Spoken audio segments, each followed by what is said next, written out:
Esta é a 12ª aula da disciplina de Métodos de Otimização do Departamento de Energia Elétrica da Universidade Federal de Juiz de Fora. Eu sou o professor André Marcato e meu e-mail está aqui embaixo. Nesse segmento de vídeo, nós vamos mostrar como resolver os problemas de programação não linear restritos. Para tanto, a gente vai mostrar como construir a função lagrangiana e vamos utilizar a linguagem Python através do ambiente da Google, o Google Colab, para mostrar como implementar os algoritmos de solução. A abordagem vai ser muito direta, de forma bem simplificada, com o objetivo de mostrar aos alunos os principais passos em direção à resolução do problema. Então, eu espero que vocês gostem. Vamos em frente, vamos lá. Nas duas aulas anteriores, nas aulas 10 e 11, nós descrevemos os problemas de programação não linear e restritos. Nós mostramos como resolvê-los, Então, nesse tipo de problema, a gente tinha uma função objetivo a qual a gente queria minimizar ou maximizar. Então aqui vamos chamar essa função de f, uma função f de x. Lembrando que esse x, na realidade, é um conjunto ou um vetor contendo diversas variáveis de decisão. Na realidade, contendo n variáveis de decisão. E existe, obviamente, na função f de x, uma relação não linear entre essas variáveis. Então, exemplo, o f de x ele pode conter uma expressão do tipo x1 ao quadrado, ou um seno de x1, ou um logaritmo neperiano de x2, ou uma multiplicação envolvendo duas variáveis de decisão. Então, sempre que isso ocorrer, o f de x ele vai ser caracterizado como uma função não linear e a gente vai ter que usar técnicas de solução desse tipo de problema.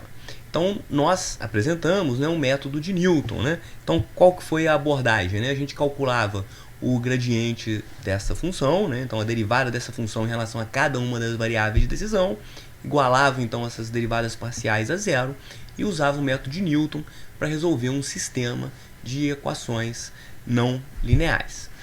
Nesse segmento de vídeo, nós vamos apresentar as técnicas utilizadas para resolver os problemas de programação não linear restritos. Nesse tipo de problema, a gente vai ter que minimizar ou maximizar uma função f de x, do mesmo jeito, que a gente chama de FOB. Essa função, da mesma forma, ela vai ser uma função de n variáveis de decisão. Então aqui eu tenho um vetor contendo x1, x2 até xn, que são as variáveis de decisão do problema. Só que agora eu vou ter um sujeito A, e aí eu vou ter um conjunto de restrições, que a gente chama de aspectos restritivos. A gente pode representar isso aí na forma vetorial. Então esse G, na realidade, ele representa um vetor de funções, G1 até Gm. Esse M, na realidade, ele representa o número de restrições do problema. Essas restrições elas podem ser do tipo inequação ou do tipo equação. Cada função G ela vai depender das suas n variáveis de decisão. Tá certo? Então, representando agora de forma em azul aqui, de forma vetor matricial, você vai ter um g de x, e esse g de x, que é um vetor de funções, ele pode ser, aí vai ter um vetor aqui que representa as relações, se vai ser inequação ou equação. Aí pode ser menor ou igual, ou maior ou igual, no caso das inequações, ou a gente tem restrições do tipo igualdade. E aqui a gente vai ter o B, O B, ele também vai ser dado por um vetor, Então, B vai ser dado por constantes, B1 até Bm, tá certo? Então, cada uma dessas restrições aqui, elas podem ser do tipo menor ou igual, maior ou igual ou igualdade, que caracterizando inequações ou equações. Como a gente define um problema não linear restrito, Se a gente tiver ou na função objetivo, ou em qualquer uma dessas restrições, uma relação não linear entre as variáveis de decisão, o problema vai ser caracterizado como um problema de programação não linear restrito. Se eu tiver aqui 1000 restrições, se esse m aqui ele for igual a 1000, e apenas uma restrição tiver uma relação não linear entre as variáveis de decisão, o problema como um todo vai ter que ser resolvido como um problema de programação não linear restrito. Inicialmente, nessa aula, a gente vai considerar, eu vou apagar aqui esses sinais aqui de desigualdade, né? E a gente vai considerar apenas os problemas com restrições de igualdade. Então, cada uma dessas restrições, então desde o G1 até o GM, a restrição deve ser do tipo igualdade. Então, G1 tem que ser igual a B1, G2 igual a B2, até o GM igual a BM. Então, primeiro a gente resolve, né, considerando aqui restrições de igualdade. Na parte final da aula, a gente mostra como abordar os problemas com inequações. Uma coisa importante a ser lembrada, eu vou colocar aqui com a letra, uma cor roxa, né, que cada uma das restrições está associada a um multiplicador de Lagrange. Então aqui eu tenho o lambda 1 até o lambda m. Esse multiplicador de Lagrange, ele é a variável dual associada a cada uma das restrições. Então sempre o primeiro passo para a gente poder resolver o problema vai ser reformular, né, rearranjar aqui cada uma das equações. Eu vou escrever aqui em roxo, né, da mesma forma. O que eu vou ter? G1, que depende aqui de x1 até xn. Eu vou simplesmente passar o que está no lado direito da equação para o lado esquerdo. Então eu vou ter G1, que depende de x1 até xn, menos B1. Isso aqui vai ser igual a zero. E assim sucessivamente até a enésima restrição, né? Então Gm, que depende de x1 até xn, menos Bm agora vai ter que ser igual a zero. Então o primeiro passo é a gente escrever as restrições nesse formato aqui, como igualdades, né? E todas essas equações, elas têm que ser igual a zero. Então existem diferentes abordagens, né? Alguns autores vão fazer essa operação aqui, jogar o G1 para o lado direito, né? O G2 para o lado direito, até o GM para o lado direito. Eu prefiro fazer desse jeito porque a gente vai ter uma convenção de sinais, né? E a gente facilita a gente memorizar essa convenção quando você faz essa jogada aqui. Pega a constante, né, e joga para o lado esquerdo. Daqui a pouquinho eu vou falar mais sobre isso. Então, a partir daí, o que a gente vai fazer, né? Eu vou olhar para cá, né, para o lado direito de cada uma das equações. E eu vou escrever parcelas que vão funcionar da seguinte forma, né? Eu vou adotar agora uma outra corzinha aqui. Vamos adotar agora uma cor marrom. Então, o que eu vou fazer?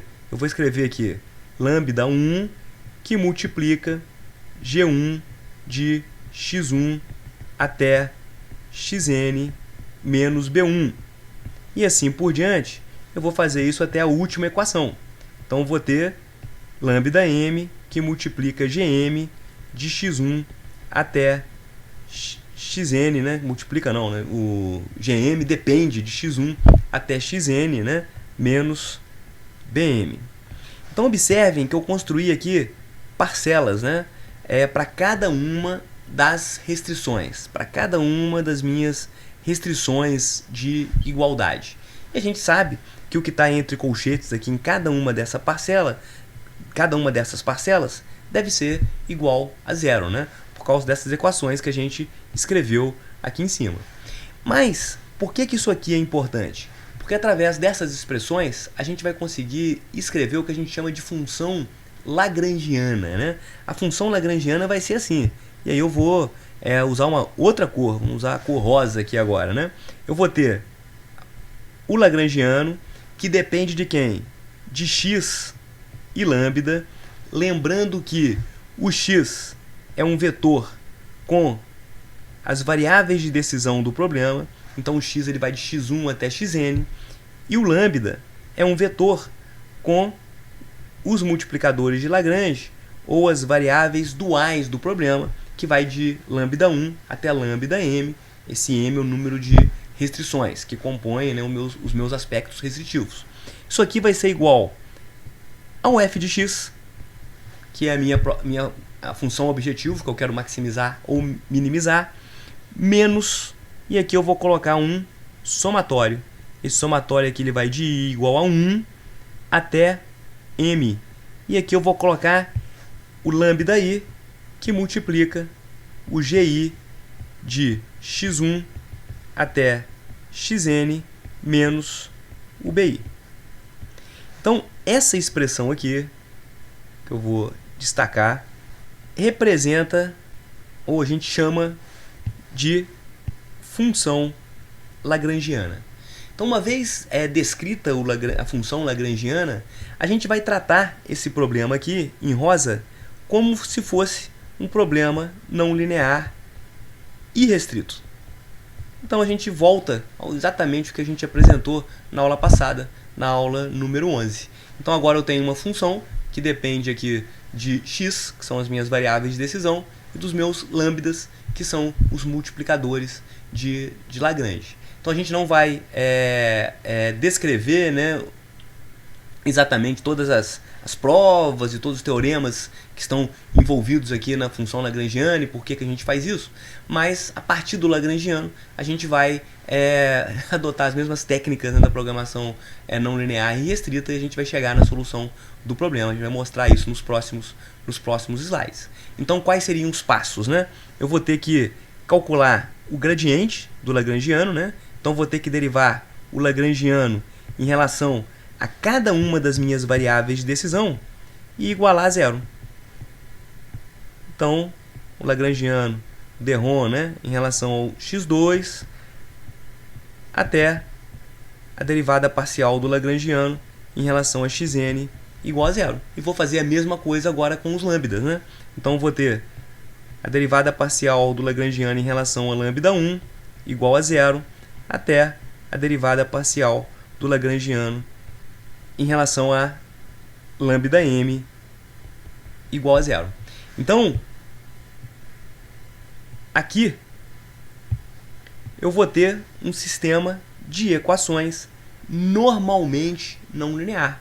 E do mesmo jeito, eu vou usar, por exemplo, o método de Newton, né? Poderia usar também o método do gradiente descendente e diversos outros para poder resolver esse sistema de equações não lineares. No final de todo o processo, eu vou obter os valores de x, que correspondem às variáveis de decisão do problema, e os valores de lambda. Nesse somatório, tudo que está entre colchetes aqui vai ser igual a zero, né? Porque a gente retirou essa expressão aqui justamente das restrições de igualdade. Outro aspecto interessante é que toda vez que a gente for fazer essas derivadas aqui, então, na hora que eu derivar, por exemplo, o lagrangiano em relação a lambda 1, o que vai acontecer? Vai sobrar somente essa expressão aqui igual a zero.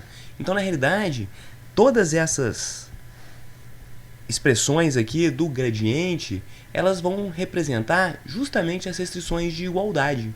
Então, quando você resolve o conjunto de equações não lineares obtidos através do gradiente, a gente vai ter que atender obrigatoriamente todas as restrições de igualdade do problema. Para uma melhor compreensão de como o processo funciona, vamos resolver um primeiro exemplo. Eu vou usar aqui a cor azul novamente.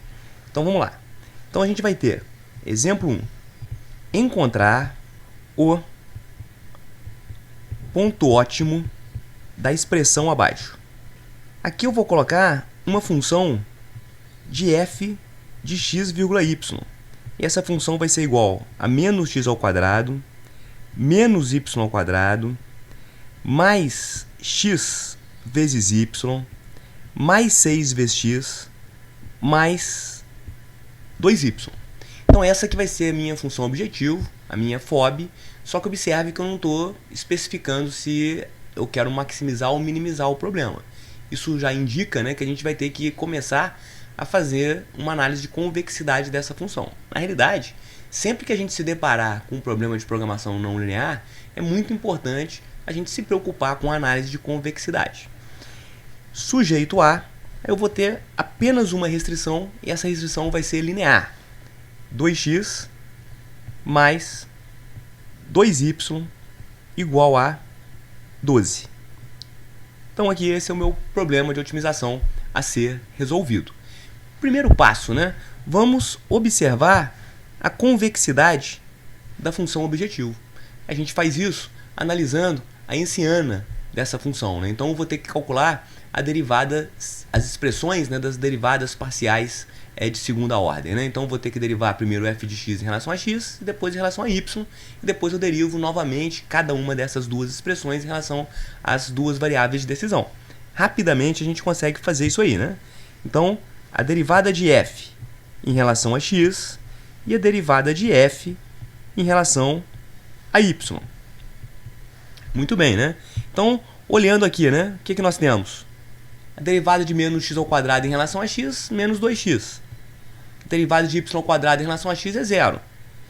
A derivada de x vezes y em relação a x dá y. A derivada de 6 vezes x em relação a x dá 6. E aqui a gente não tem x, né? Então a derivada vai ser igual a zero. Então, o que a gente tem? Menos 2x mais y mais 6. Repetindo o mesmo processo em relação a y, né? Aí você vai ter menos 2y mais x mais 2. Muito simples. Menos 2y mais x mais 2. Então agora a gente está preparado para fazer as derivadas de segunda ordem. Então eu vou ter aqui a derivada de f, primeiro em relação a x e depois em relação a x novamente, né? Aí eu vou olhar agora para essa expressão e derivar em relação a x. Então, a gente vai obter, né, só essa parcela aqui que envolve x, então a gente vai ter menos 2. Agora eu vou ter a derivada de f em relação a x e posteriormente em relação a y. Então agora eu vou olhar novamente para essa expressão, que é a derivada em relação a x. A única parcela que envolve y é essa aqui. Então a gente vai ter 1. Mesmo procedimento, né? Primeira derivada em relação a y, segunda derivada em relação a x. A única parcela que envolve x é essa aqui. Então, 1. E, novamente agora, só que eu vou derivar em relação a y. A única parcela que envolve y é menos 2y. A derivada vai ser igual a 2, a menos 2. Em relação a y, então a derivada é igual a menos 2. Muito bem, já temos a matriz hessiana. A matriz hessiana, ela sempre vai ser função das variáveis, né? No caso x e y. Nesse problema especificamente, a gente encontrou uma matriz hessiana constante. Isso raramente vai acontecer, né? Mas nesse problema, isso facilita a nossa vida, né? O que a gente precisa para uma equação, né, de segunda ordem? Como que a gente consegue avaliar a convexidade dela? A gente olha a derivada segunda em relação às variáveis de decisão, que está na diagonal principal dessa matriz, e a gente tem as duas igual a menos 2. Então a derivada segunda de f em relação a x é igual a menos 2, e a derivada segunda de f em relação a y é igual a menos 2. Esses valores aqui, né, que são os valores da diagonal, sendo iguais, sendo menores do que zero, a gente caminha, né, para uma conclusão de que esse problema ele vai ser côncavo. Não basta essa análise, né? A gente precisa analisar também o determinante da matriz hessiana. E esse determinante vai ser obtido, uma matriz 2 por 2, quadrada, muito simples, né? Ele vai ser igual a menos 2 vezes menos 2, isso dá 4, menos 1 vezes 1, que dá 1. Então, você tem 4 menos 1. Então, o determinante da matriz hessiana, ele vai ser igual a 3. O determinante precisa ser maior do que zero. Então, a gente consegue concluir que essa função ela vai ser f de x, y é estritamente côncava. Então, ela obrigatoriamente vai ter um ponto de máximo. Para poder complementar essa análise, vamos lá para o Python, né, utilizando o ambiente Google Colab, e vamos traçar a superfície de f de x, y, para a gente poder avaliar realmente como é que essa função ela se comporta, né, como é que é o gráfico tridimensional dessa função, mas a gente já sabe que ela vai ter um ponto de máximo, pois ela é estritamente côncava. Muito bem, eu já deixei o programa aqui construído para facilitar e aumentar a velocidade da nossa análise. Então, inicialmente, eu importei aqui duas bibliotecas, a Plotly e a NumPy. Então, lembrando aqui que a gente pode dar um apelido para essa biblioteca, porque no momento que você importa, por exemplo, a classe GraphObjects, que pertence, né, à toolbox Plotly, toda hora que eu fosse usar uma função da classe GraphObjects, eu precisaria escrever GraphObjects, ponto, e o nome da função. Aí a gente coloca um apelido reduzido, né? Coloquei GO, abreviatura de GraphObjects. Aí toda vez que eu for usar alguma função dessa classe, é só colocar GO, ponto, alguma coisa. O mesmo vale aqui para o NumPy, né? Então, import NumPy, eu estou dando um apelido aqui para o NumPy, que é o NP. Já começa usando o NumPy aqui, né? A gente vai usar o comando linspace. Para que serve o linspace? Ele vai criar um vetor, cujo primeiro elemento aqui vai ser -1000, o último elemento 1000, e a gente vai ter 3 elementos apenas nesse vetor, né? Eles vão ser linearmente espaçados. Então o primeiro elemento vai ser -1000, o segundo elemento vai ser 0 e o terceiro elemento vai ser 1000. E a mesma coisa, eu vou criar aqui um vetor chamado y. Então o que a gente está querendo fazer, né? Eu estou querendo analisar a minha função, a minha superfície, né, da função objetivo para a combinação dos pontos desses dois vetores aqui que a gente acabou de gerar. Para isso, a gente vai usar o comando meshGrid, que também pertence à toolbox, né, a classe NumPy. Esse comando é muito interessante, né? Observe que eu estou passando como parâmetro aqui dois vetores, x e y com letra minúscula, e ele retorna duas matrizes. Então vamos ver o que acontece aqui. Eu vou apagar o restante do programa, só para a gente poder fazer um print aqui. Então a gente põe print. Primeiro eu vou colocar x minúsculo e y minúsculo. O que a gente observa? Olha lá, -1000, 0 e 1000, como a gente tinha mostrado, né? E quando eu coloco x e y maiúsculo, ele vai imprimir duas matrizes, né?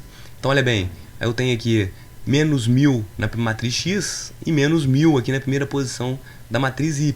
Só que aqui eu tenho o x igual a 0 e o y igual a -1000. Então quando você combina essas duas matrizes, né, a gente forma um grid que a gente tem todas as combinações possíveis dos elementos desses dois vetores. E aí, para cada combinação dessas, eu vou querer calcular o valor de z.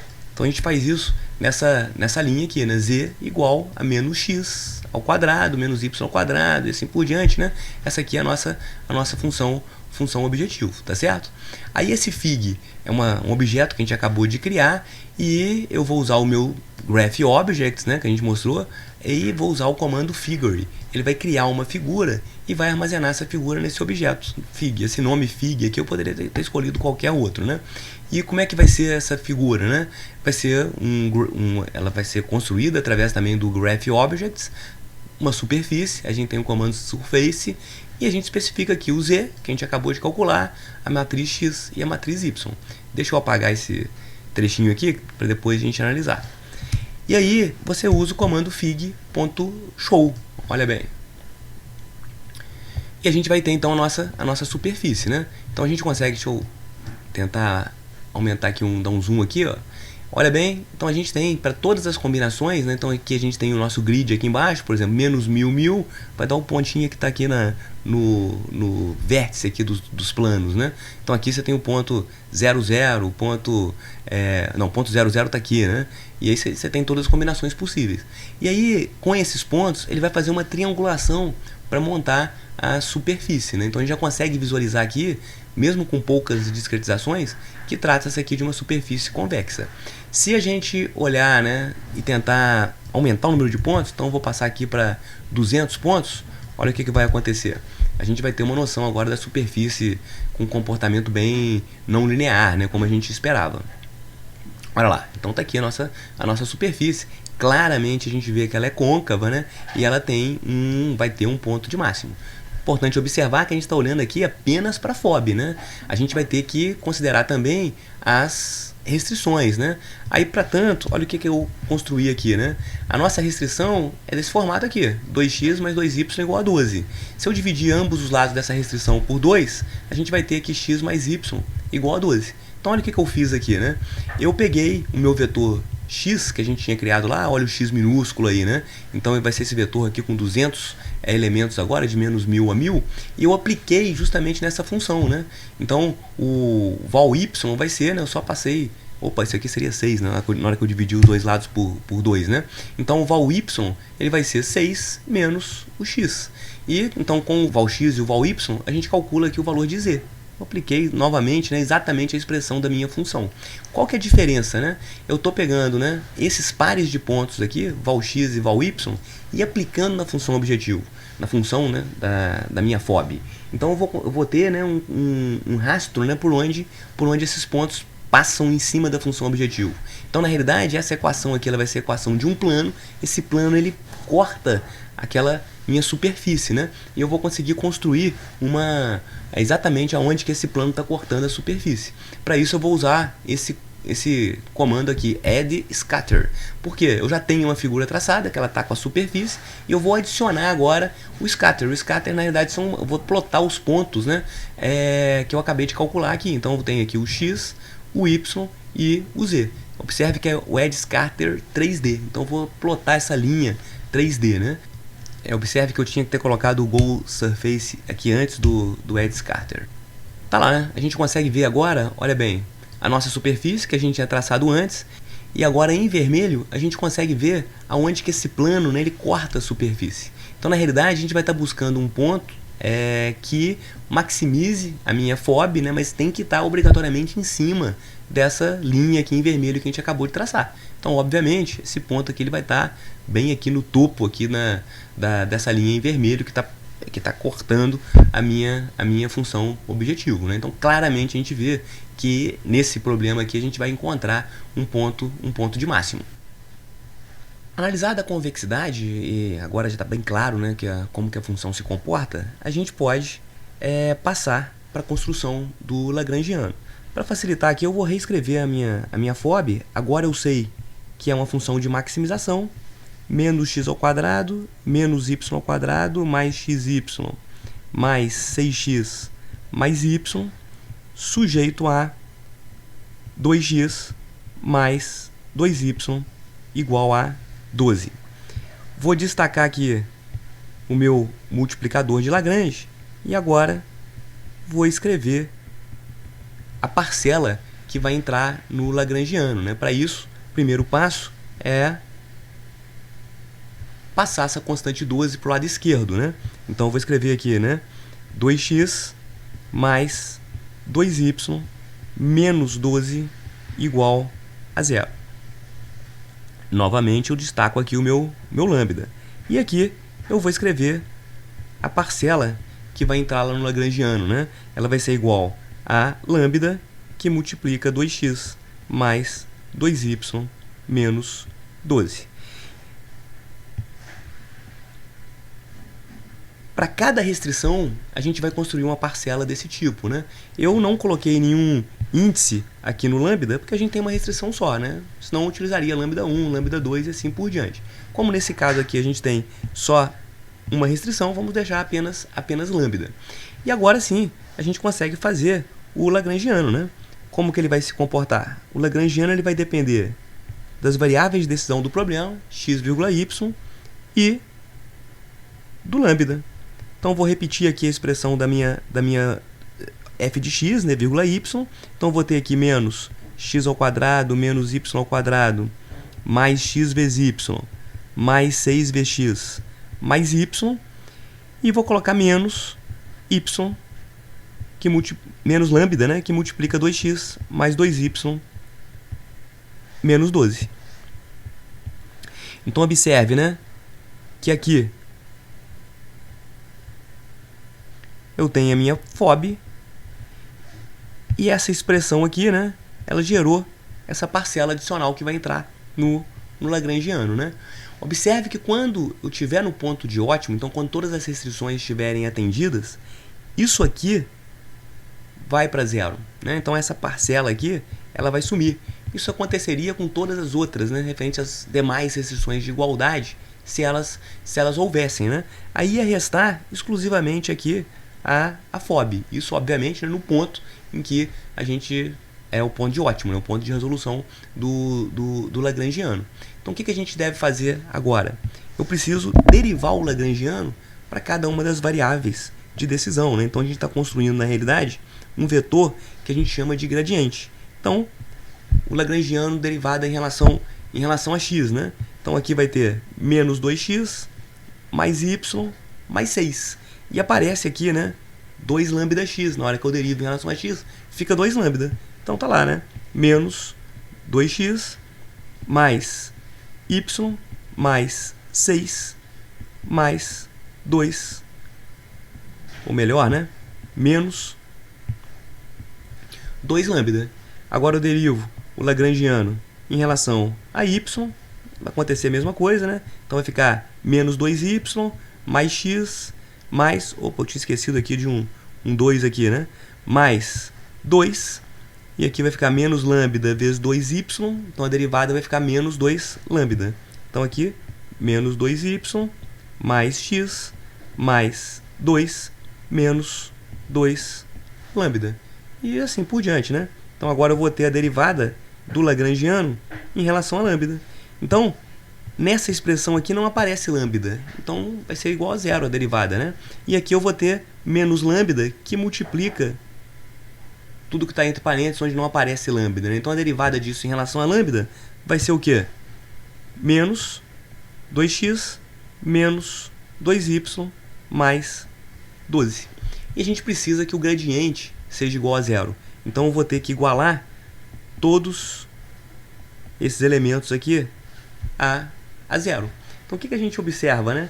Que essa última restrição aqui, ela é justamente a minha restrição de igualdade. Então na hora que você resolver esse sistema não linear de equações, obrigatoriamente você vai estar atendendo a sua restrição de igualdade.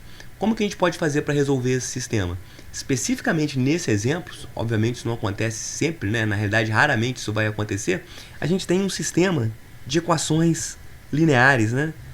Em relação às variáveis x, y e lambda. Então a gente consegue resolver isso muito rapidamente, né? Eu vou trocar de cor aqui para facilitar o entendimento, né? Então eu consigo escrever aqui da seguinte forma, né? Eu posso dizer que o 2 lambda, eu simplesmente passei o 2 lambda para cá, né? O 2 lambda vai ser igual a menos 2x mais y mais 6. A partir daqui, eu pego o 2 lambda e substituo nessa expressão de baixo, né? Então, o que a gente vai ter agora? Que menos 2y mais x mais 2, aí vai entrar menos 2 lambda. Então, vou ter que inverter o sinal aqui, né? Mais 2x menos y menos 6 igual a zero. Então, a partir daqui, o que a gente tem, né? Que menos 2y com menos y, isso vai dar menos 3y. X com mais 2x, isso vai dar mais 3x. Mais 2 com menos 6, então eu tenho menos 4. Nessa expressão de baixo, se eu dividir ambos os lados da equação por 2, o que a gente vai ter, né? Que menos x menos y mais 6 igual a zero. Então daqui eu consigo extrair, né? Se eu passar o x para o lado de cá, eu consigo dizer que o x é igual a menos y mais 6. Então o que a gente consegue fazer, né? Eu consigo pegar agora essa expressão aqui e substituir aqui na equação de cima, né? Então como é que vai ficar, né? Vamos subir um pouquinho aqui. Aí você vai ter aqui menos 3y mais 3. Aí eu vou pegar aqui, né, o meu x e substituir aqui, né? Então vai ficar mais 3, que multiplica menos y mais 6, né? Menos 4 igual a zero. Então daqui a gente tira, né, que menos 3y mais, né? Aí eu vou multiplicar aqui, né? Aí eu vou ter menos 3y e multiplico aqui, aí eu vou ter 18. Então, menos 3y mais 18 menos 4 igual a zero. Então, você tem que menos 6y mais 14 igual a zero. Então, você tem que y é igual a 14 sextos ou y é igual a 7 terços. Então, o valor de y ele já está calculado, né? Então agora eu posso substituir esse valor de y aqui e calcular o valor de x, né? Então x ele vai ser igual a menos 7 terços, né? Mais 6. Então o x ele vai ser igual a menos 7 mais 18 sobre 3. Então o x ele vai ser igual a 11 terços. Basta calcular agora o valor de lambda, né? Aí a gente precisa de olhar para essa expressão aqui de cima, né? Então a gente tem que 2 lambda é igual a menos 2x mais y mais 6. Então você tem, né, que 2 lambda é igual a menos 2x mais y mais 6. Vamos conferir aqui, né? Menos 2x mais y mais 6, isso mesmo. Então 2 lambda vai ser igual a menos 2 vezes 11 terços. Isso vai dar menos 22 terços mais y, que é igual a 7 terços, mais 6. Então, você olhando para cá, né? Menos 22 mais 7 dá menos 15, dividido por 3, menos 5. Então, você tem que 2 lambda é igual a menos 5 mais 6. Então, lambda vai ser igual, 6 menos 5 dá 1, passo o 2 dividindo, né? Lambda vai ser igual a meio. Muito bem, né? Então, esse é o ponto realmente de ótimo, que otimiza essa função. E devido às análises anteriores, a gente já consegue perceber, né, que o y igual a 7 terços e o x igual a 11 terços é o ponto lá que maximiza a função. O que é uma coisa que seria interessante a gente fazer, né? A gente analisou a convexidade da expressão da FOB, né? A gente já traçou o gráfico, a gente já sabe que é convexo, né? O que seria interessante a gente fazer? A gente observar a convexidade do lagrangiano, né? A gente já sabe que o lambda é igual a meio, então o que a gente poderia fazer, né? Eu substituo o lambda igual a meio aqui na expressão do lagrangiano e verifico a convexidade novamente, né? Então, olha bem. Então, eu tenho aqui, né? Que o meu, então, vamos colocar aqui, verificando a convexidade do lagrangiano.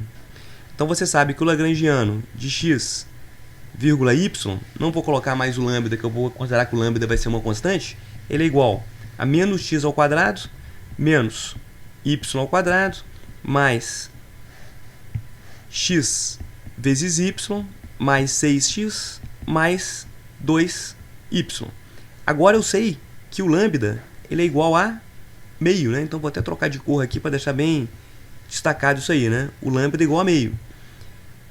E a expressão que eu tinha, né, lá no lagrangiano, qual que era? 2x mais 2y menos 12. Então, 2x mais 2y menos 12. Então, eu posso dizer que o lagrangiano de x, y é igual a menos x ao quadrado, menos y ao quadrado, mais x vezes y, mais 6x, mais 2y. E agora, né, o que vai acontecer? O 2 cancela com 2, o 2 cancela com 2, e o 2 cancela com 12. Então, você vai ter menos x, menos y, mais 6. Pronto, né? Então, a expressão agora do lagrangiano, considerando agora o lambda constante, vai ser menos x ao quadrado, menos y ao quadrado, mais x vezes y. Só que agora aqui eu vou ter 6x menos x. Então, isso aqui vai dar mais 5x. E agora eu vou ter 2y menos y. Isso aí vai dar mais y. E mais 6.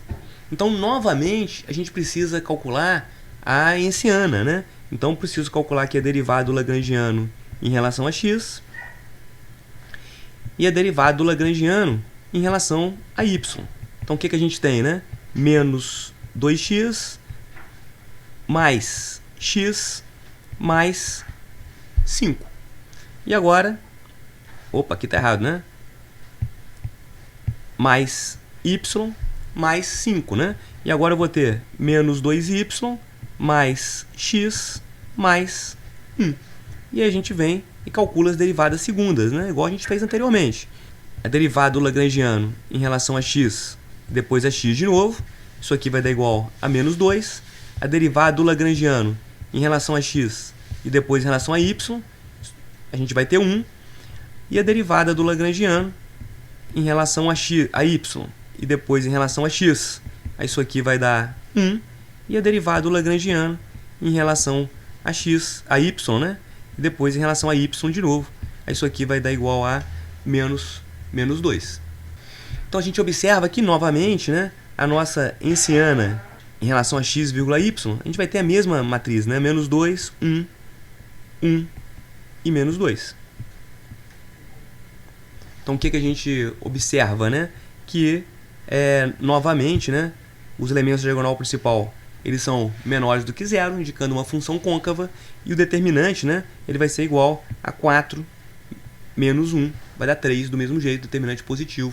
Então, com certeza, naquele ponto que a gente acabou de calcular ali, a gente sabe que essa função é estritamente côncava.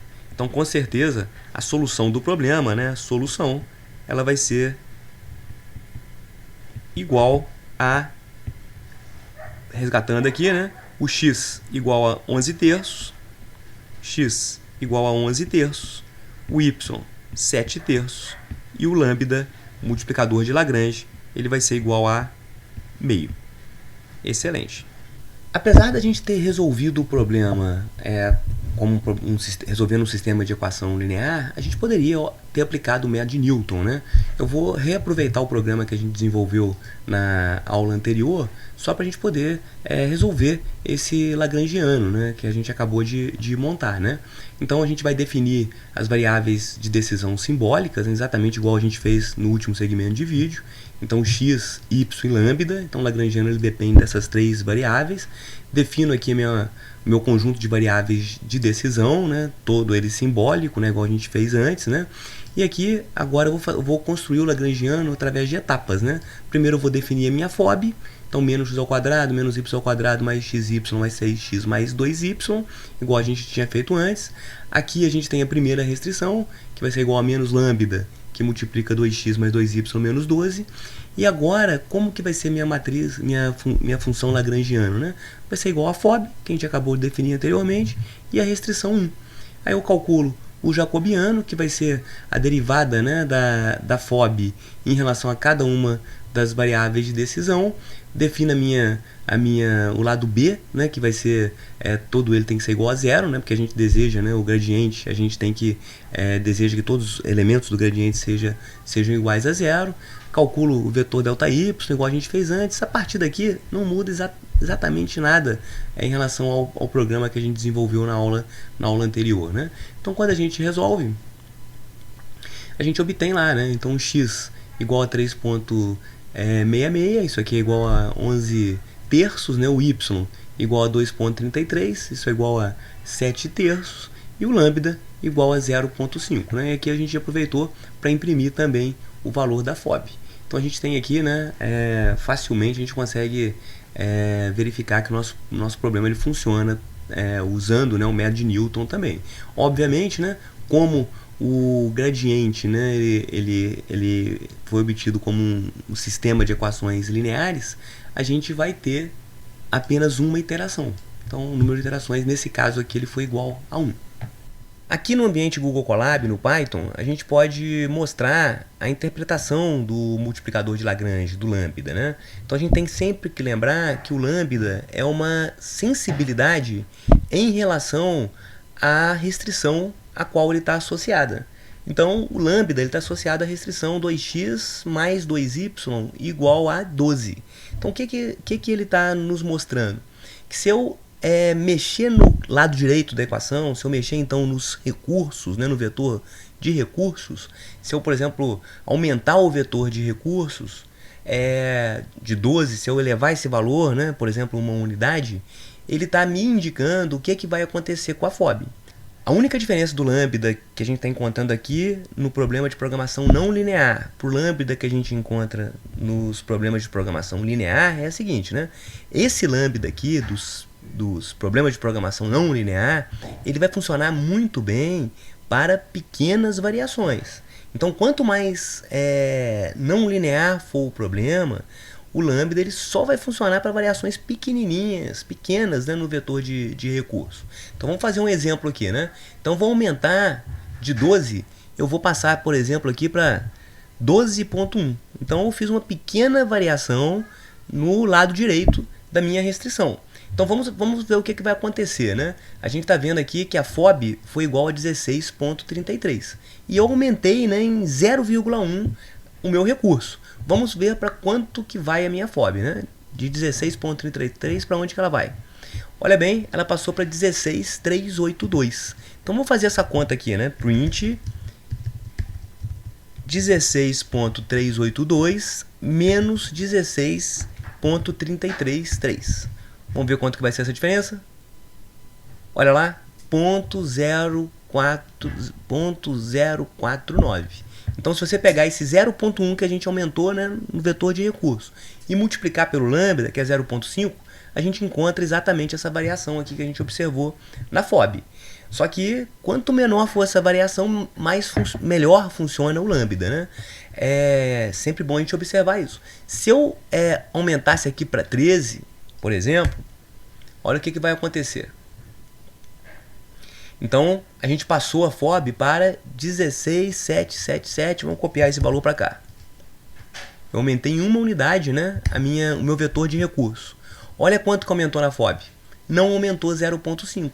Então, a relação, né, entre o que a FOB vai ser alterada, né, com o lambda, ela não é linear, porque a gente está abordando aqui um problema de programação não linear. Mas, de qualquer forma, o lambda ele nos dá uma sensibilidade, né, em relação ao que vai acontecer com a FOB quando você aumenta o recurso daquela restrição. Joia, agora nós chegamos no ponto de poder mostrar como devemos fazer para inserir restrições do tipo menor ou igual ou maior ou igual. Então vamos escrever novamente como é que é o nosso modelo, né? Então a gente vai estar minimizando ou maximizando uma função f de x. O x ele é um vetor de variáveis de decisão. Então nós temos n variáveis de decisão. Sujeito a, vamos imaginar por enquanto apenas uma restrição do tipo menor ou igual. Então imagine que eu tenho uma função aqui g de x menor ou igual a b. O que nós devemos fazer? O primeiro passo é transformar esta inequação em uma equação. Então eu vou dizer que o g de x ele deve ser igual a b. Logo, eu vou ter que inserir uma variável de folga para poder preservar a função original da inequação, né? Então, como é que essa variável de folga vai funcionar? A gente sabe, a gente quer, né, que o g de x seja menor do que b. Então, se eu sei que esse lado aqui da igualdade é menor do que esse outro lado, e agora a gente tem uma igualdade, o que eu preciso fazer? Eu preciso somar uma variável de folga. Só que a gente tem que lembrar o seguinte, né? Essa variável de folga aqui, que a gente acabou de somar, é uma variável livre. Então ela pode assumir valores negativos ou positivos. Então, se ela por um acaso assumir valores negativos, eu vou estar indo contra, né, o que a gente tinha especificado aqui, né? Logo, a gente deseja que essa parcela aqui que foi inserida na equação sempre seja positiva. Então, a gente precisa, para garantir isso, elevar ao quadrado. Dessa forma, o s ele pode excursar entre o menos infinito ou infinito, mas a gente está garantindo que a parcela que foi somada aqui ao g de x é uma parcela positiva. Então a gente vai ter certeza que o g de x ele é menor ou igual a b. Se a restrição, então vou colocar agora sim, eu vou colocar um índicezinho aqui, vou chamar aqui de g1 e chamar aqui de b1. Se a restrição fosse de maior ou igual, então tem aqui g2 de x, por exemplo, maior ou igual a b2. Como que a gente transforma essa restrição em uma equação, né? Eu vou ter aqui o g2 de x, aqui em cima era g1, né? g2 de x igual a b. O que a gente precisa saber, né? O que a gente precisa analisar, né? A gente sabe que o g2 ele é maior do que b. Se eu transformei então essa restrição numa igualdade, o que eu preciso fazer? Diminuir uma variável de folga. Como agora eu tenho duas restrições diferentes, né, a gente precisa chamar aqui essa variável de folga de S1 e essa variável de folga de S2.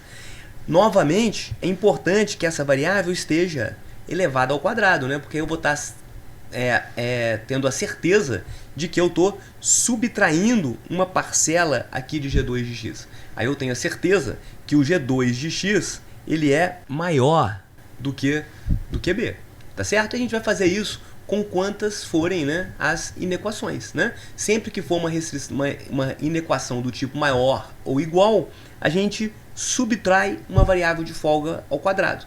Sempre que for uma restrição do tipo menor ou igual, eu vou somar uma variável de folga ao quadrado.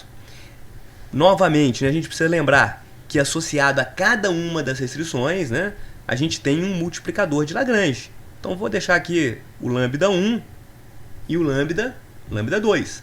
E a gente vai escrever as parcelas que farão parte do lagrangiano, da função lagrangiana, da mesma forma que a gente fez antes. Né? Como é que serão essas parcelas aqui? Né? Eu vou ter um lambda 1 que multiplica G1 de x mais S1 ao quadrado menos B. Então a gente tem que pegar o B, né, e colocar do lado de cá. Né? Pegar o B e colocar do lado de cá. Lembrando aqui, né, como são equações distintas, né, aqui eu tenho o B1 e aqui eu tenho o B2. Então vamos colocar o B1, o B índice 1 ali. Né? E aqui eu tenho o lambda 2 e aqui eu vou ter o G2 de x menos o S2 ao quadrado menos o B2. E agora, essas parcelas aqui, elas já estão prontas para serem inseridas no lagrangiano, na função lagrangiana. Então a gente vai continuar o processo igual a gente tinha feito anteriormente, tá certo? Obviamente a gente fez um exemplo aqui apenas com duas restrições, né? Mas eu poderia ter quantas restrições eu precisasse, né? Então eu poderia ter aqui até o BM, né? M restrições. E a gente poderia ter restrições de igualdade, que a gente vai tratá-las, né, como a gente fez anteriormente no início da aula, e restrições do tipo inequação, que são essas aqui que a gente acabou de ver. A gente vai ter que inserir as variáveis de folga e a partir daí a gente vai inseri-las no lagrangiano. O único cuidado que a gente vai ter é com o sinal. A gente vai ter uma discussão agora para saber como que ela vai entrar no lagrangiano, se é somando ou subtraindo. Existe uma regra bem simples que a gente memoriza como proceder em cada uma das situações. E essa regrinha é estabelecida da seguinte forma, né? Vamos fazer uma tabelinha aqui. Vou colocar uma outra cor diferenciada. Regra para a construção da função lagrangiana. Então a gente tem basicamente três tipos de situações, né? Então eu tenho uma situação aqui que é dada pelas restrições do tipo equações. Então a gente tem aqui restrições do tipo igualdade. Então como que vai ser construída a parcela que vai ser inserida no lagrangiano? Sempre a gente vai usar o sinal negativo. Aí eu vou ter que colocar aqui lambda i que multiplica a função que compõe a restrição, né, que é o GI de x, menos o BI. Então essa é a parcela que vai entrar lá no lagrangiano. Então agora a gente tem inequações. Vamos considerar primeiro as inequações do tipo maior ou igual. Então o que vai acontecer? A gente vai ter duas situações possíveis, né? A gente vai ter aqui o lambda i. Então a construção aqui da expressão em si é a mesma que a gente acabou de ver, né? Então aqui vai ter GI de x. Se a restrição é do tipo maior ou igual, a gente precisa diminuir uma variável de folga. Aí vai ser SI ao quadrado, né? Menos BI. Aqui é a mesma coisa. Menos SI ao quadrado menos BI. Então, essa aqui vai ser a parcela que vai ser inserida lá na função lagrangiana. Só que o que vai acontecer? Sempre que eu tiver uma função objetivo do tipo maximização e a inequação é do tipo maior ou igual, esse sinal aqui vai ser positivo. Sempre que eu tiver uma inequação do tipo maior ou igual e a função objetivo for do tipo minimização, esse sinal aqui ele vai ser negativo. Então é muito simples a gente memorizar essa regra, né? A estrutura da parcela ela vai ser sempre a mesma, né? É o lambda i que multiplica o gi menos o bi, né? Quando é igualdade, não aparece a figura da variável de folga. Quando é inequação, aparece a figura da variável de folga da forma como a gente aprendeu. O que vai diferir é o sinal. Tá aqui. Pode ser positivo ou pode ser negativo. Sempre que eu tenho maior ou igual e a FOB, a função objetiva é maximização, o sinal é positivo. Sempre que eu tenho maior ou igual e a FOB é do tipo minimização, o sinal vai ser negativo. Só a gente prestar atenção nesse fato aí, né? Então, como que vai funcionar agora se eu tiver, vamos voltar para a cor azul, se eu tiver agora inequação, só que do tipo menor ou igual? Novamente, a gente vai ter duas situações possíveis, né? Eu vou ter aqui a estrutura da parcela vai ser a mesma, né? Eu vou ter o lambda i, gi de x, agora vai ser mais, que a gente acabou de explicar por quê, né? Menos bi, aqui eu vou ter gi de x mais a minha variável de folga, menos bi. Então, como é que vai ser o sinal aqui? Positivo ou negativo? A mesma regra, né? A mesma filosofia de construção, né? Se eu tenho aqui uma função de maximização, olha o que está acontecendo, né? A restrição é do tipo menor ou igual e a função é do tipo maximização. Já dá para a gente depreender o que vai ser o sinal, né? Então, uma aqui está jogando contra a outra, né? Então, o sinal vai ser negativo. Se eu tenho uma função objetivo do tipo minimização, o que vai acontecer, né? Eu tenho aqui restrição de menor ou igual, função objetivo é minimização, então uma está jogando a favor da outra, então aqui eu vou ter o sinal positivo. Então, com esse conjunto de regrinhas aqui, fica muito fácil a gente escrever o lagrangiano de qualquer função. Realmente fica muito simples, tá? A estrutura de formação da parcela sempre é a mesma, né? Repetindo novamente que é bom fixar isso aí, né? Na função, nas restrições do tipo equação, não aparece a variável de folga. Em todas as restrições do tipo inequação, vai aparecer a variável de folga. Quando a inequação é do tipo maior ou igual, né? Para a gente poder transformar essa inequação numa igualdade, essa variável de folga tem que entrar diminuindo. Quando é do tipo menor ou igual, essa variável de folga tem que entrar somando, né? E o sinal da parcela no lagrangiano depende, né, da relação entre o tipo de FOB que eu tenho, maximização ou minimização, e o tipo de inequação, que pode ser maior ou igual ou menor ou igual. Sempre que eu tenho maior ou igual e maximização, ou menor ou igual e minimização, o sinal vai ser positivo. Quando eu tenho uma jogando contra a outra, né, maior ou igual e minimização, sinal negativo. Menor ou igual e maximização, o sinal vai ser negativo também. É muito simples. A gente vai fazer agora um exemplo para poder consolidar esse conhecimento aí que a gente acabou de apresentar. Então, exemplo número 2. Encontrar o ponto ótimo do problema de programação não linear abaixo. A gente tem uma função objetivo do tipo maximização. Eu quero então maximizar uma função das variáveis de decisão W1 e W2. Então o f ele vai ser igual a 3 W1 menos W2 mais 8 vezes o logaritmo neperiano de W1. Então essa é a nossa função objetivo. Sujeito A. A primeira restrição vai ser do tipo inequação e do tipo menor ou igual. Então a gente vai ter 4W1 ao quadrado, então é não linear essa restrição, né? Menos ômega 1 vezes ômega 2 mais W2 ao quadrado menor ou igual que 100.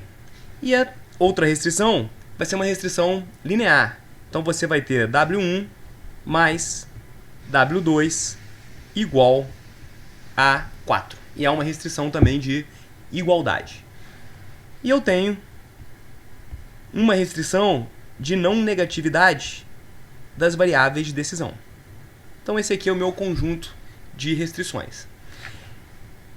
A gente tem um problema de maximização pela frente. Para que ele seja corretamente resolvido, precisa que essa função objetivo aqui, ela seja côncava, né, para a gente ter um ponto de máximo. Vamos analisar a convexidade da função objetivo. Sempre é importante a gente fazer esse tipo de análise. Então vamos colocar aqui, solução. Analisando a convexidade de f. O que a gente precisa fazer? Calcular a ensiana da função f de W1 e W2, né? Então vamos subir aqui, né? E vamos calcular então a derivada parcial de f em relação a W1 e a derivada parcial de f em relação a W2. A função objetivo, vamos deixar aparecer aqui a função objetivo, diminuir um pouquinho aqui, é igual a 3W1 mais W2 mais 8 vezes o logaritmo neperiano de W1. Quando você faz a derivada em relação a W1, essa parcela aqui, a derivada vai ser igual a 3. Aqui não envolve W1, então a derivada vai ser igual a 0. E aqui você tem W1, parece o logaritmo neperiano de W1, então a derivada vai ser 8 vezes 1 sobre W1. Então, simplesmente, né, a gente consegue calcular a derivada primeira dessa expressão aqui. 8 vezes 1 sobre W1. Quando você olha para W2, a derivada primeira vai ser, né, aqui não envolve W2, então essa derivada vai ser igual a 0. Aqui, W2, então a derivada vai ser igual a 1. E aqui você não tem W2, então a derivada vai ser igual a 0. Então a derivada parcial em relação a W2 vai ser igual a menos 1. Então a partir desse momento, a gente tem como calcular as derivadas de segunda ordem, né? Então você vai ter a derivada de f em relação a W1 e depois novamente em relação a W1. Aí o que a gente tem aqui, né? Não envolve W1, então derivada é igual a 0. Aqui você tem 8 vezes W1 elevado a menos 1. Então isso vai ser igual a menos 8 vezes W1 elevado a menos 2. Então tá lá, né? Então isso aqui vai ser igual a menos 8 vezes W1 elevado a menos 2. E agora a gente tem a derivada parcial em relação a W1 primeiro e depois em relação a W2. A gente observa que nenhuma das duas parcelas dessa soma envolve W2. Então a derivada vai ser igual a 0. No caso da expressão de baixo, a gente vai ter, né, as duas derivadas, a derivada de f em relação a W2 e depois a W1, e a derivada de f em relação a W2 e depois em relação a W2, as duas vão ser iguais a 0, porque esse termo aqui é uma constante. Então, a partir daí, a gente já construiu a matriz hessiana, né? Então, a matriz hessiana vai ser igual a menos 8 vezes W1 elevado a menos 2. Esse termo aqui, ele vai ser igual a 0, esse termo igual a 0 e esse termo igual a 0. Então, quais são os requisitos para uma função de duas variáveis, uma função bivariada, ser côncava, né? O que a gente precisa fazer? Olhar para a diagonal principal. Então, aqui a gente tem a diagonal principal, né? E a gente tem que ter os dois elementos da diagonal principal menores ou iguais a 0. E a gente observa isso aí, né?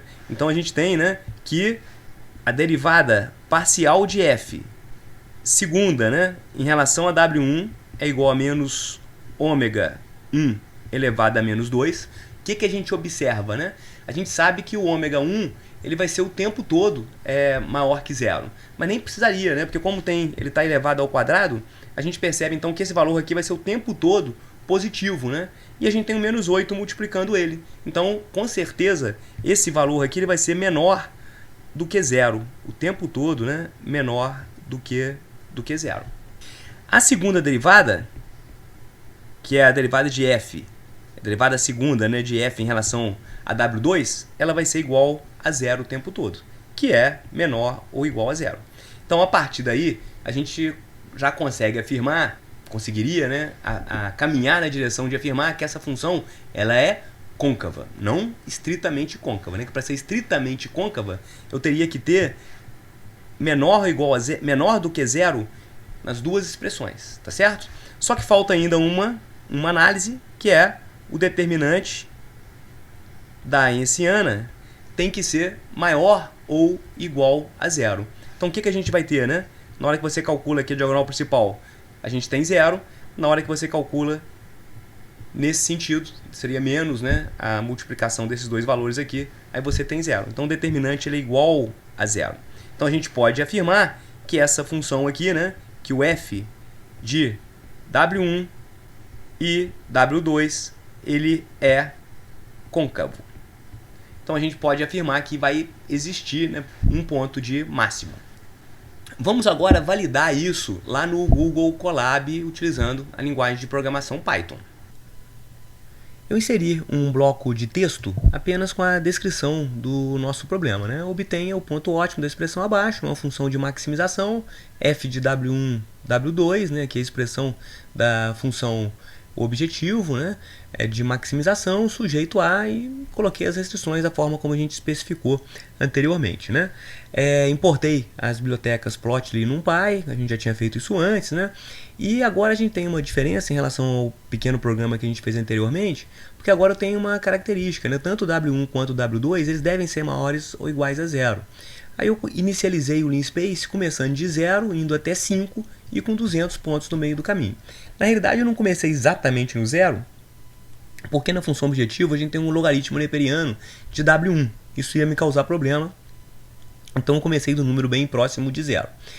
Da mesma forma que a gente fez antes, né? Então aqui a gente vai ter dois vetores, né, lineares, né, dois vetores de uma única dimensão, e aqui a gente faz, né, um grid, né, a gente cruza esses dois vetores em grid, e a gente vai ter duas matrizes, né, W1 e W2. Eu chamei aqui W1 e W2 com letra maiúscula. E aí simplesmente eu aplico a nossa função objetivo, né, em cima dessas duas matrizes, e com isso a gente vai ter aqui na matriz F o nosso formato da superfície. E aí uso o comando goFigure, né? Então na realidade a gente criou um objeto aqui com o nome fig, e aí o goFigure, eu estou chamando graphObjects, né? O comando figure, e o traçado que eu gostaria de fazer, né, é de uma superfície. Aí eu usei novamente o GeoSurface, né, e coloquei no Z vai ser a nossa função, no X e no Y, tanto W1 quanto W2 maiúsculo. Quando a gente faz isso, eu vou apagar esse trechinho de código aqui, só para a gente poder ver o que vai acontecer, né? A gente vai observar que vai ser traçada a superfície correspondente à função objetivo. Então a gente consegue ver aqui claramente, né, a nossa função objetivo, como é que é o jeitão dela. Eu consigo ver claramente, a gente percebe que a nossa função objetivo ela é não linear, né? A gente percebe muito facilmente olhando para a superfície, e também que ela é uma função côncava, como a gente havia concluído. O que a gente vai fazer agora, né? A gente percebe que essa restrição aqui ela corresponde a um plano que na realidade ele vai interceptar essa superfície que a gente traçou, né? Então eu vou inserir aqui um trecho de código para a gente poder tentar visualizar como que vai ser o corte que esse plano vai produzir. O que eu fiz aqui, né? Eu criei um vetor chamado valW1, que na realidade ele é exatamente igual ao W1 minúsculo que a gente criou aqui, né? Então vai ser um vetor que vai começar no 0.01 e vai até o 200. Para cada elemento desse vetor, eu calculei o respectivo W2 correspondente, né? Então, para isso, eu coloquei valW2 igual a uma constante 4 menos valW1. Ou seja, eu estou implementando exatamente essa minha restrição aqui. Então, para cada elemento do W1, eu tenho a sua correspondência, né, no valW2. Novamente, eu vou cortar isso aqui, depois eu vou explicar. E aí, o que a gente faz, né? Eu vou aplicar esses pares que eu tenho, né, de diversos pontos que a gente sabe que obrigatoriamente atendem a essa restrição aqui. Eu vou aplicar esses pares de plano, esses pares de ponto, exatamente na minha função objetivo. e aí eu vou produzir esse f aqui minúsculo, né? Então o que é esse f minúsculo? Ele corresponde exatamente ao corte que o plano vai produzir sobre a função objetivo. E eu vou traçar esse corte, né, através do comando scatter 3D. Então na realidade eu vou pegar o fig, que é o objeto que eu já tinha produzido, e eu vou adicionar um novo traçado em cima desse figure. E eu vou especificar quem que é o x, quem que é o y e quem que é o z. O x vai ser o val w1, o y vai ser o val w2 e o z vai ser o f. Né? Mode lines, né, ele vai interligar todos os pontos através de uma linha e fig show para poder mostrar a figura. Olha o que vai acontecer. Beleza, né? A gente percebe que essa linha vermelha, ela representa o corte que produzido pelo plano que está interceptando, né, a superfície delineada pela função objetivo. Um fato interessante é o seguinte, né, a gente percebe que tem alguns pontos aqui que não estão sobre a superfície. Na hora que eu passo o mouse, o que eu estou percebendo? Né? O y, que na realidade é o w2, está assumindo valores negativos. Né? Porque na hora que eu faço essa continha aqui, né? Como o w1 está indo até 5, quando eu faço 4 menos val w1, a gente encontra valores negativos. Só que esses valores realmente eles não estão sobre a minha região da função objetivo, que eles não são contemplados. Né? A gente não pode ter valores menores do que 0. O que a gente vai fazer aqui para resolver o problema? Olha bem, a gente vai usar o comando where, que faz parte da biblioteca NumPy. O que o comando where faz? Ele vai pesquisar elementos dentro de um vetor que satisfazem uma determinada condição. Então o que eu estou querendo saber? Quais posições do val w2 que tem o conteúdo maior que 0? Que são aquelas posições que atendem, né, a não negatividade das variáveis.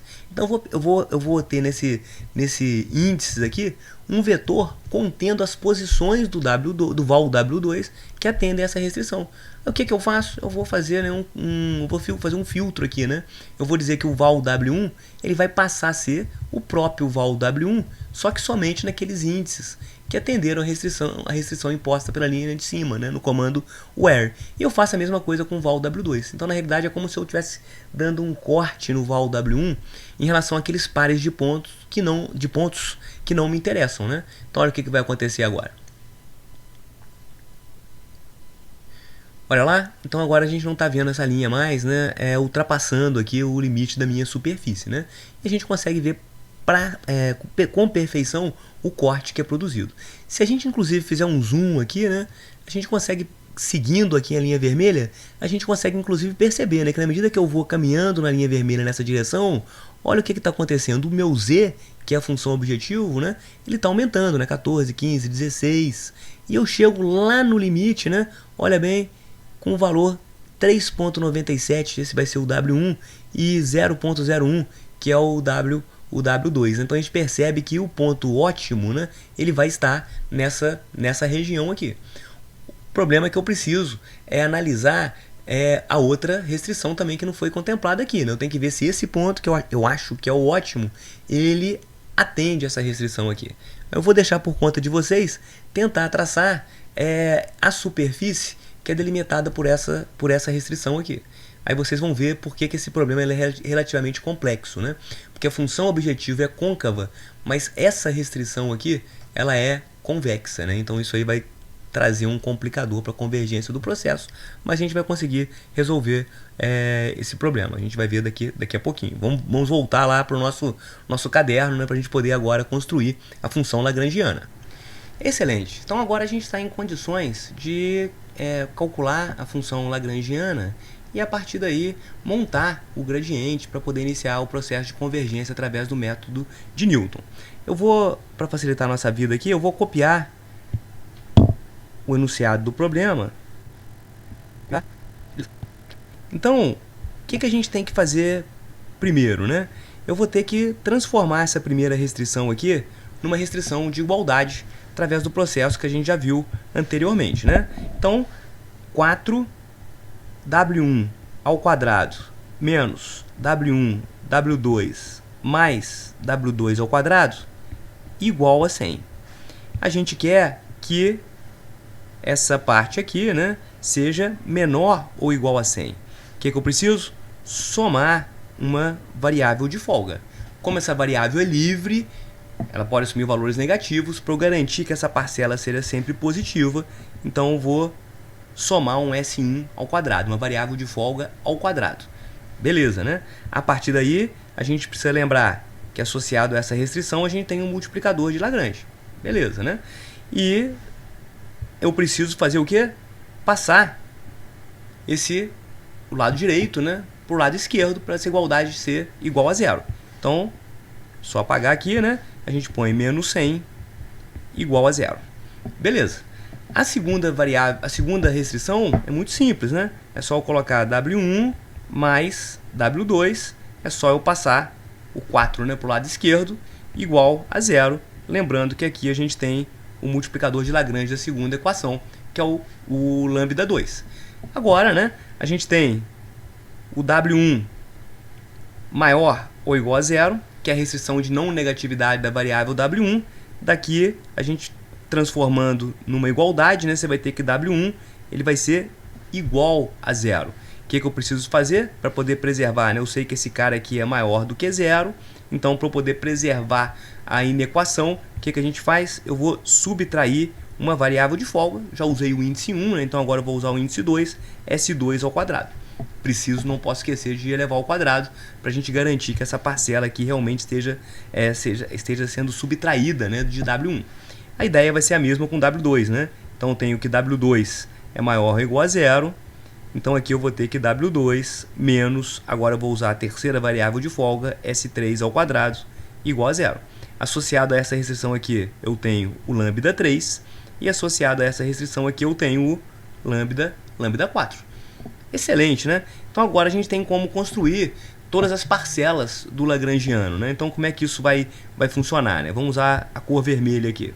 Então eu vou ter aqui lambda 1 que multiplica, eu vou estar olhando para essa restrição aqui de cima, né? Então lambda 1 que multiplica tudo isso aqui que está do lado esquerdo da igualdade. Então vai ser lambda 1 que multiplica 4 ômega 1 ao quadrado menos W1, W2 mais W2 ao quadrado mais S1 ao quadrado menos 100. O que a gente precisa lembrar, né? Originalmente, essa restrição aqui é menor ou igual. E o nosso problema ele é de maximização. Então, sempre que eu tenho uma restrição de menor ou igual e o problema é maximização, a parcela correspondente dessa restrição lá no lagrangiano ela vai entrar com o sinal negativo. Essa expressão aqui, como é que ela vai entrar no lagrangiano? É uma igualdade, sempre entra com sinal negativo. Então, eu vou ter lambda 2 que multiplica W1 mais W2 menos 4. Essa vai ser a segunda parcela. A terceira parcela, né, vai ser essa aqui. Então eu tenho que W1 menos S2 ao quadrado. Quem vai estar multiplicando aqui? O lambda 3. O que a gente tem, né? Essa restrição é do tipo maior ou igual. A minha função objetiva é maximização. Então essa restrição, essa parcela vai entrar somando. O mesmo vai acontecer com lambda 4. Então vou ter W2 menos S3 ao quadrado. Ou seja, essas aqui são as parcelas, né, que serão inseridas na função lagrangiana devido às restrições. Então, muito simples, né? A nossa função lagrangiana, ela vai depender de quem? Vamos trocar de cor aqui novamente, né? Vou colocar em verde agora. A nossa função lagrangiana ela depende de quem? Das variáveis de decisão do problema original, W1, W2, das variáveis de folga, nós precisamos de 3 variáveis de folga, S1, S2 e S3, e dos multiplicadores de Lagrange, ou variáveis duais, a gente tem 4 multiplicadores de Lagrange, lambda 1, lambda 2, lambda 3 e lambda 4. Então o lagrangiano vai ser igual a quê? Primeiramente a FOB. Aí eu vou pegar aqui de cima, né? Vou dar um copy aqui, né? Marquei.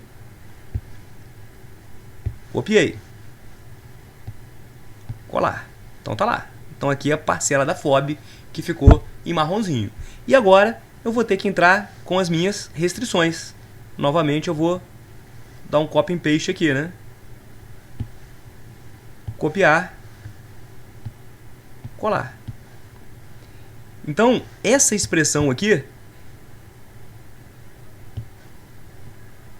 é o meu lagrangiano. A gente pode perceber que é uma expressão, né? Ele ficou bem grande, né? Depende de quantas variáveis. Eu vou ter 9 variáveis. Então, na hora que eu fizer calcular o gradiente, eu vou ter um vetor com 9 posições, né? Todas simbólicas. Aí, na hora que eu for fazer a Hessiana, eu vou ter uma matriz 9 por 9. A gente percebe que continuar com esse problema, né, de forma manual, a gente consegue fazer, né, mas realmente ele vai ficar complicado. O que é interessante, né? A gente pegar essa expressão que está toda destacada em verde, que é o lagrangiano, levar para uma linguagem de programação, como por exemplo o Python, eventualmente o MATLAB, e a gente vai ali implementar um método para resolver esse sistema de equações, né? Encontrar os pontos, né, em que os gradientes, né, o gradiente dessa função seja igual a zero. Então, para isso, a gente vai usar o método, por exemplo, de Newton. Poderia ser o método do gradiente descendente, por exemplo, né? Então, a gente tem diversas alternativas, né? Vamos fazer lá com o método de Newton. Vamos ver se a gente consegue. Beleza, né? Então, agora, né, traçado o gráfico, né, a gente já analisou, né, o processo de convexidade da função, vamos aplicar agora o método de Newton. Então, nós vamos, na realidade, usar a estrutura que a gente vem utilizando desde as aulas anteriores, né? Então a gente vai usar a biblioteca SymPy para representação simbólica, a biblioteca NumPy para realização de operações numéricas. A gente vai definir aqui uma tolerância do processo, 10 a menos 5, número de iterações, só um contador de iterações. Essa solução, na realidade, vai ser uma lista que vai conter todas as soluções que a gente vai encontrar ao longo do processo.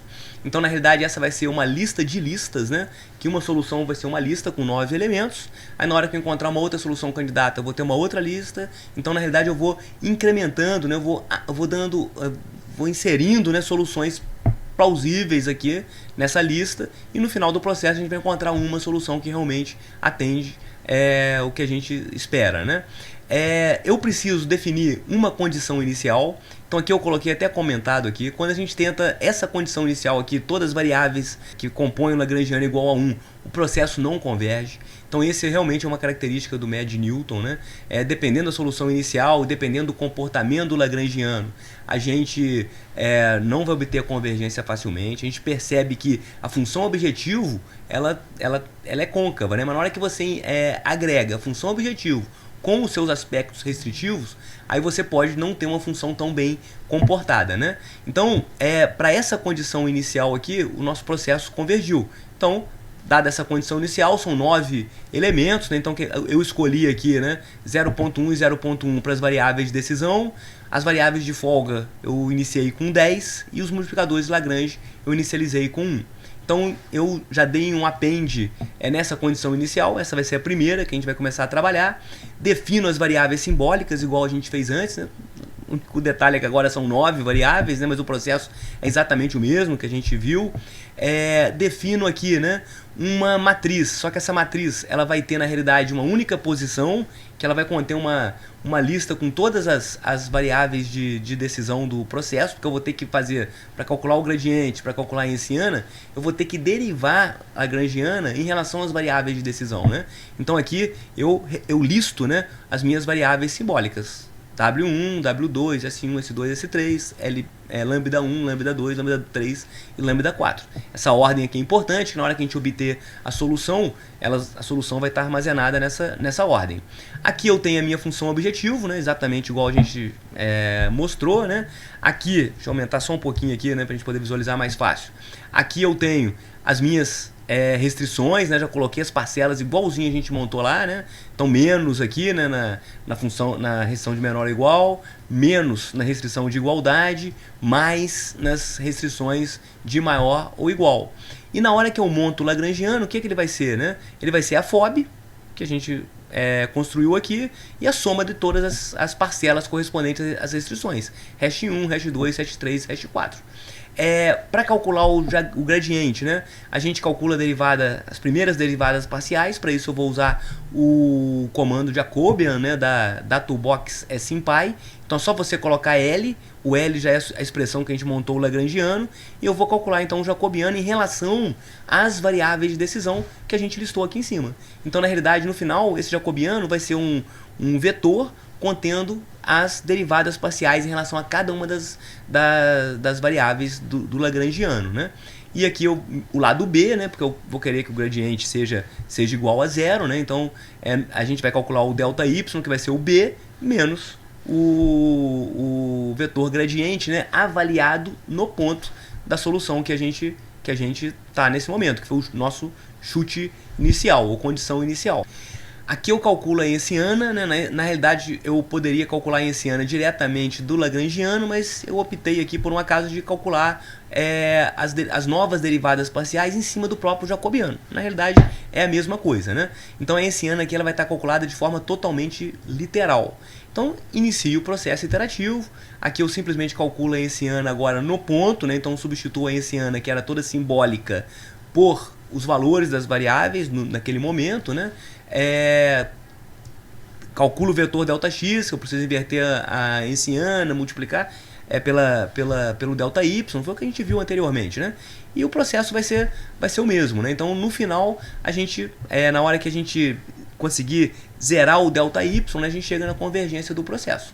Então eu vou rodar aqui, né? Aí o que eu faço? Né? Eu pego a minha última solução, por isso que eu estou colocando aqui a posição -1, o 0 vai ser o W1, o 1, o W2 e assim por diante. Aí no final eu simplesmente ploto a solução. Então vamos ver o que aconteceu. Então, olha bem, ele gastou 22 iterações, a solução ótima, né, corresponde o W1 igual a 4, o W2 igual a 0. A gente percebe que a variável de folga S1 ela foi para -6, isso não tem problema, né, porque ela está elevada ao quadrado, então esse 6 na realidade vai estar correspondendo ela vai estar cumprindo a função dela lá na restrição corretamente, né? Era uma restrição de menor ou igual, então ela tem que somar, então na realidade vai estar somando 36 lá na restrição de menor ou igual. A variável de folga 2, S2, ela é igual a 2, né? Então corresponde à folga que você tem, né? No W1, né, que essa variável de folga, se a gente lembrar, né, ela está associada aqui à terceira restrição, e a variável de folga 4 ela está associada ao W2, né? A variável de folga 4 ela está muito pequenininha, né? Então significa, né, que realmente essa restrição ela vai estar ativa, né? Tanto é que a gente olha para o multiplicador de Lagrange dela, ele é igual a 6, tá certo? A variável de folga 2, que é o S2, ela é igual a 2. Então, com certeza, a restrição que está associada a ela não está ativa. Olha o multiplicador de Lagrange lá, o lambda 3. Ele está igual a 0. O multiplicador de Lagrange que está associado à restrição de igualdade, ele é igual a 5. E o multiplicador de Lagrange que está associado à primeira inequação do problema, ele é 0. Então essa restrição também não tá ativa. E aqui a gente tem o valor da FOB, tá certo? É interessante a gente analisar, né, a interpretação dos multiplicadores de Lagrange. A gente tem aqui o lambda 1, lambda 2, lambda 3 e lambda 4. Vamos pegar, por exemplo, o lambda 2. Ele é igual a 5. Então o lambda 2 ele está associado a essa restrição aqui, ó. Ele está associado à segunda restrição, que é a restrição de igualdade. Então o que ele significa? Ele indica uma sensibilidade em relação ao lado direito dessa restrição, né, que é esse número 4 aqui. Então, se eu fizer uma alteração nesse número 4, se eu, por exemplo, passar esse 4 aqui para 5, o multiplicador de Lagrange ele vai me indicar o que vai acontecer lá na função objetivo, né? Então, se o multiplicador de Lagrange, né, por um acaso aqui, ele também é igual a 5, né, isso significaria que a função objetivo também iria aumentar em 5 unidades, passando aqui de 23 para 28. Isso não vai acontecer exatamente nessa proporção em problemas não lineares. Isso acontecia lá nos problemas de programação linear. Aqui, como a função ela é não linear, o multiplicador de Lagrange ele vai funcionar muito bem, ele indica uma sensibilidade que é muito boa para pequenas variações lá na minha restrição, no lado direito da minha restrição. Então, por exemplo, né, vamos passar isso aqui para 4.01 e vamos ver o que vai acontecer. Então, olha bem, eu fiz um pequeno acréscimo, né, no lado direito dessa restrição e vamos ver o que acontece na função objetivo.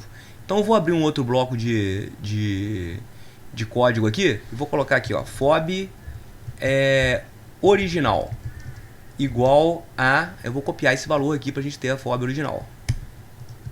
Vamos pegar agora o multiplicador de Lagrange, o lambda 1. Lambda 1. E eu vou pegar o valor aqui de lambda... Desculpa, o lambda 2 que a gente está analisando, que é a restrição de igualdade, né? Ele é igual a esse valor aqui, 5. Beleza, só para poder guardar esses valores, né? Aí vamos rodar agora o problema, alterando aqui de 4 para 4.01. Vamos ver o que vai acontecer. Olha bem, a minha FOB, ela realmente aumentou, né? Ela passou de 23.09, ela passou para 23.14, né? Então o que eu vou fazer aqui? Print, aí eu vou colocar esse 23.14 e diminuir da minha FOB original, que eu tinha guardado aqui antes, né? Vamos ver o quanto que incrementou, né, na FOB. Olha lá, aumentou esse valor aqui, 0.04, né? Quase 0.05. Eu esperaria que fosse aumentar quanto, né? A variação que eu fiz, eu passei de 4 para 4.01, então a variação que eu fiz foi 0.01 vezes o lambda 2, né? Que é o multiplicador de Lagrange que a gente tinha encontrado antes, né? Então, olha bem, os valores são praticamente iguais. Então, na hora que eu peguei, né, eu fiz uma pequena variação lá na minha restrição, a gente percebe que a FOB ela seguiu exatamente o que está no multiplicador de Lagrange. Se eu fizesse uma variação maior um pouquinho, se eu passasse aqui, por exemplo, para 5, menos 5, aí eu estaria incrementando em uma unidade, né, a restrição. Aí alguém pode dizer, não, eu espero que então a minha FOB ela aumente de 23 para 28. Isso não vai acontecer exatamente nessa proporção, porque a função é não linear naquele ponto, né? A gente tem que tomar cuidado com isso, né? Então vamos fazer a mesma continha, né? Deixa eu rodar de novo aqui. Olha bem, a nossa FOB passou para 27. Então na hora que eu faço essa conta lá, o 27 que é o novo valor da FOB, menos a FOB original, vamos ver o que vai dar. E agora eu variei, né, a minha restrição, né, em 1. Então, olha bem, eu esperaria que a minha FOB aumentasse 5, né? Ela aumentou só 4.78. Quanto mais não linear a função for lá naquele ponto ali que você encontrou a solução, né, mais desencontrada vai ser essa informação. Mas, de qualquer forma, a propriedade, né, do multiplicador de Lagrange é preservada. Ele está sinalizando, né, o que vai acontecer com a sua função objetivo na hora que você mexe no vetor de recursos, né, mexe no lado B das suas restrições. Beleza? Então realmente é muito interessante, a gente poderia ficar aqui estender essa aula muito tempo, né, fazendo diversas outras análises, né, analisando o comportamento do médio de Newton, verificando aqui o impacto da condição inicial, mexendo aqui na tolerância para ver o que acontece com o número de iterações. Realmente são muitas análises, né? Mas eu acho que o objetivo é a gente mostrar como, de maneira bastante intuitiva, bastante simples, a gente constrói a função lagrangiana e apresenta a função lagrangiana para o médio de Newton, que na realidade é um método que vai resolver problemas de programação não linear e restritos, né? Mas no momento que você monta a lagrangiana, você transita, né, de um problema de programação não linear restrito para um problema de programação não linear e restrito, e o método de Newton pode ser utilizado para resolver. Muito bem, chegamos ao fim então. Essa aula teve o objetivo de mostrar como a gente transformar um problema de programação não linear restrito em um problema de programação não linear e restrito. E aí a gente pode usar o método de Newton, por exemplo, para resolver esse problema. Nós vimos então como montar a função lagrangiana e a partir daí a gente calcula o gradiente da função igual a zero e tem um sistema de equações a ser resolvido. A gente poderia ter feito muito mais exemplos, né? Os programas que a gente apresentou, eu procurei ser bem objetivo para não ser repetitivo também em relação às aulas anteriores em que a gente detalhou melhor o programa, mas os programas que a gente apresentou aqui estão disponíveis no link abaixo, né? Eu aconselho fazer muitos outros exemplos, né? Exercitar bastante a questão dos sinais, né? Na hora de você montar o lagrangiano. Aí a gente vai se deparar com uma série de problemas, né? De convergência, de condições iniciais, de avaliação dos multiplicadores de Lagrange, uma série de curiosidades que a gente realmente tem que se aprofundar. O objetivo da aula então foi dar uma noção geral de como a gente abordar esse tipo de problema. Eu espero que vocês aproveitem, me contactem caso tenha alguma dúvida ou tenha alguma sugestão para a gente poder aprimorar o conteúdo que nós estamos apresentando nessa playlist. Muito obrigado, até a próxima. Valeu!